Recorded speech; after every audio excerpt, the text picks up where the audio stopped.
अगर आप किसी नए प्रोग्राम या सॉफ्टवेयर को टेस्ट करके देखना चाहते हैं या फिर विंडोज़ की नई अपडेट और फीचर्स को ट्राई करके देखना चाहते हैं, वो भी अपने करंट ऑपरेटिंग सिस्टम में छेड़खानी किए बिना, देन उसके लिए आपको चाहिए एक ऐसा प्रोग्राम जो आइसोलेटेड हो और आपके करंट ऑपरेटिंग सिस्टम में भी इंटरफेयर ना करे। और ये सब कुछ आप कर सकते हैं विंडोज़ सैंडबॉक्स के अंदर।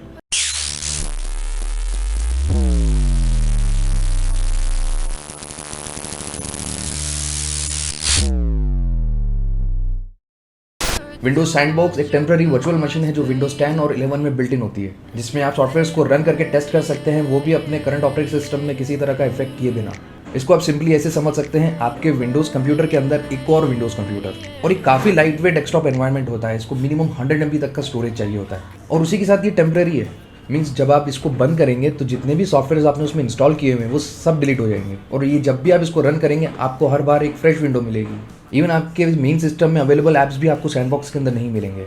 और अगर आप सैंडबॉक्स को ट्राई करके देखना चाहते हैं, देन एक बार मेक श्योर कर लें कि आपके सिस्टम में वर्चुअलाइजेशन अनेबल है या नहीं, जो कि सैंडबॉक्स के लिए काफ़ी ज़रूरी होता है। इसको चेक करने के लिए सबसे पहले आप टास्क बार में जाइए, वहाँ पर आप परफॉर्मेंस टैब पर क्लिक कीजिए, एंड वहाँ आपको नीचे दिख जाएगा आपके सिस्टम में वर्चुअलाइजेशन अनेबल है या नहीं।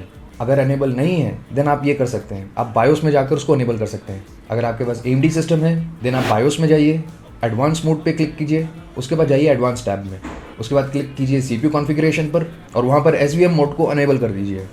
प्रेस कीजिए F10, 7 एग्जिट। और अगर आपके पास इंटेल का CPU है देन आप जाइए बायोस में, क्लिक कीजिए एडवांस मोड पर, फिर जाइए एडवांस टैब में, नेक्स्ट CPU कॉन्फ़िगरेशन, और अनेबल कर दीजिए इंटेल वर्चुअलाइजेशन टेक को। फिर प्रेस कीजिए F10, 7 एग्जिट। उसके बाद सिस्टम स्टार्ट होने पर क्लिक कीजिए स्टार्ट बटन पर और सर्च कीजिए turn Windows feature on end of. एक नई विंडो ओपन होगी, इसमें आप स्क्रॉल करते जाइए नीचे और आप ढूंढिए विंडोज सैंडबॉक्स को और उसको चेक कर दीजिए। उसके बाद थोड़ा वेट करिए इसके इंस्टॉल होने का, एंड देन उसके बाद सिस्टम को एक बार रिस्टार्ट कर लीजिए। सिस्टम की रिस्टार्ट हो जाने के बाद जाइए स्टार्ट मेन्यू में और वहाँ पर सर्च कीजिए विंडोज सैंडबॉक्स को। जैसे आप सैंडबॉक्स पे क्लिक करेंगे, एक विंडो में आपको मिलेगा विंडोज ऑपरेटिंग सिस्टम, जो कि होगा 10 और 11, जो कि आपके सिस्टम पे बेस्ड होगा। और आप इसमें देखेंगे तो इसमें आपको काफ़ी लिमिटेड ऐप्स मिलेंगी, file explorer, Microsoft Edge, notepad और कंट्रोल पैनल, जैसे कि एक तरह का फ्रेश विंडोज़ हो।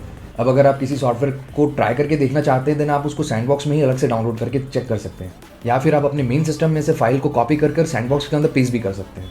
अब आपको चाहे कुछ भी टेस्ट करना हो, चाहे वो प्रोग्राम हो या फिर कोई एक्सटेंशन, आप सैंडबॉक्स के अंदर उसको ईजिली टेस्ट कर सकते हैं। लेकिन एक चीज़ का ध्यान रहे, जैसे ही आप सैंडबॉक्स को बंद करेंगे ये सारी चीज़ें ऑटोमेटिकली डिलीट हो जाएंगी, और जब आप इसको नेक्स्ट टाइम ओपन करेंगे देन आपको फिर से एक फ्रेश विंडो मिलेगी। एंड अगर आपका पूरा मन भर गया हो इसको ट्राई करके टेस्ट करके, देन आप इसको ईजिली अनइंस्टॉल भी कर सकते हैं। अनइंस्टॉल करने के लिए जाइए स्टार्ट मेन्यू में, सर्च कीजिए turn Windows feature on end of, उसके बाद स्क्रॉल करिए और ढूंढिए विंडोज सैंडबॉक्स को और उसको अनचेक कर दीजिए। उसके बाद सिस्टम को रिस्टार्ट कर दीजिए और सैंडबॉक्स जा चुका होगा। सो अगर आप भी अपने प्रोग्राम्स को एक बार टेस्ट करके देखना चाहते हैं तो एक बार सैंडबॉक्स को अनेबल करके इसको ट्राई करके देख सकते हैं।